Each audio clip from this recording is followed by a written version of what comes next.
It's not just the guys. Yeah. Which is weird. It's You more always hear prevalent guys in talking about they women. got an issue. Yeah, it's more prevalent in women than what anyone would know. Really? So now, say you got a couple in there, whether it's the husband or the wife or whatever, and that topic comes up, porn comes up. What do you do, or what tactics, or what ideas, or what literature, or podcasts? What do you give them to say, or to help them to be able to overcome that addiction, or that draw even to that? Faith and Failures Podcast.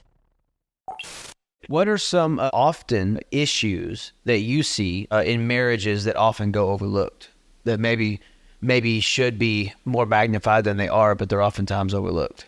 Inability to communicate effectively. Now that right there is a big one in all kinds of areas. To be able to be vulnerable in your communication, not to be defensive, and not own your partner's feelings. They're my feelings.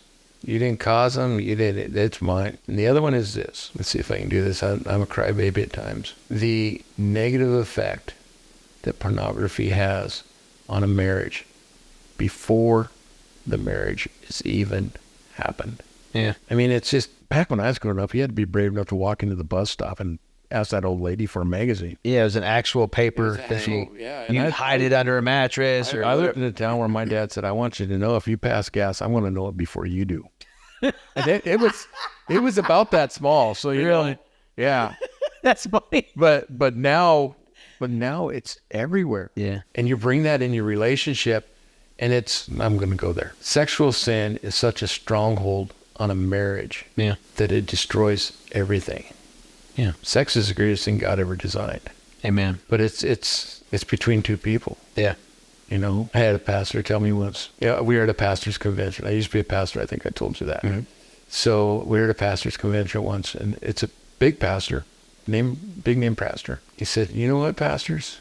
You guys are not spending enough time in your bedroom. I don't care what you got to do. If you're going to hang a swing in that room, you hang a swing in that room. But you need to learn how to be intimate and have fun. Porn ruins that. It's true. So I think that's one of the biggest things coming into a marriage that goes over.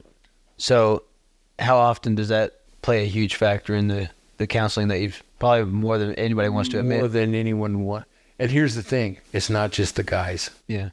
Which is weird. You always hear guys talking about they got an issue.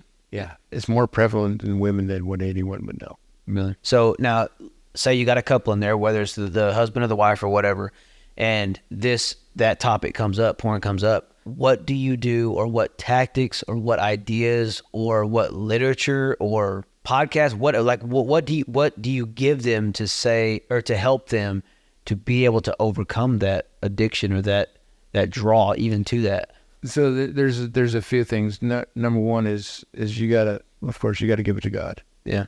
You gotta pray through it. You gotta confess it. You gotta throw it out there. Which is for even somebody to even say that they have the issue is a big deal. So on top of that, if you're married and your spouse doesn't have every password that you have, you need to check yourself. I remember the day, not the specific, like on the calendar, but I remember the moment that I told my wife, and it wasn't probably that I was having issues, but I don't know how anybody else deals with it or struggles with it or whatever, but I almost can feel like it's grabbing my shirt trying to lure me back in. Like if I go to my computer right now and I'm not logged into any of my accounts, but I go to YouTube, what pops up is everything with the big butt girl on there, and I'm not logged in, but it's trying to get me to watch that, and it knows, I guess, that I'm a guy. I don't know how it knows what to put on there, but I'm not even logged into anything to trace me. I'm just opening YouTube, and the page is there, and it's got all kinds of women on there. So I write. How much stuff do you think pops up on my feed with Harley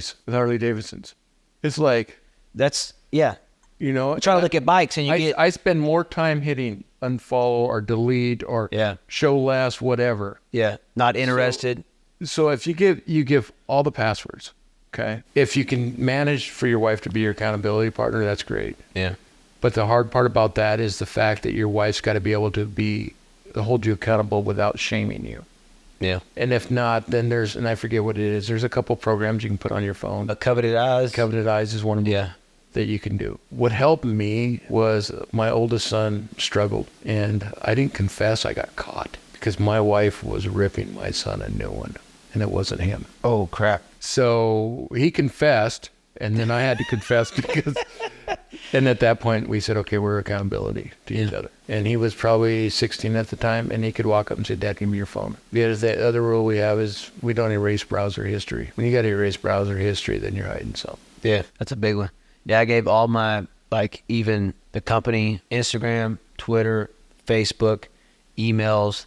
I got like 6 emails going right now, and I keep the password fairly kind of the same with a little bit of variation, and she knows all the variations. Mm-hmm.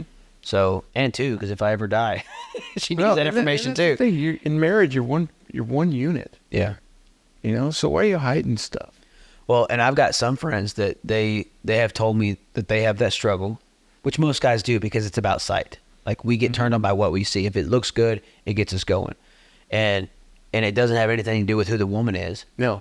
At all. And one of my friends said that he cannot talk to his wife about it at all because she makes it about her. Like, it's like he doesn't want her, he doesn't desire her, or she's too heavy, too this, too that, not enough this, not enough that. And my wife doesn't do that. She's the best woman there is, but like, no, she's mine is. No, sorry.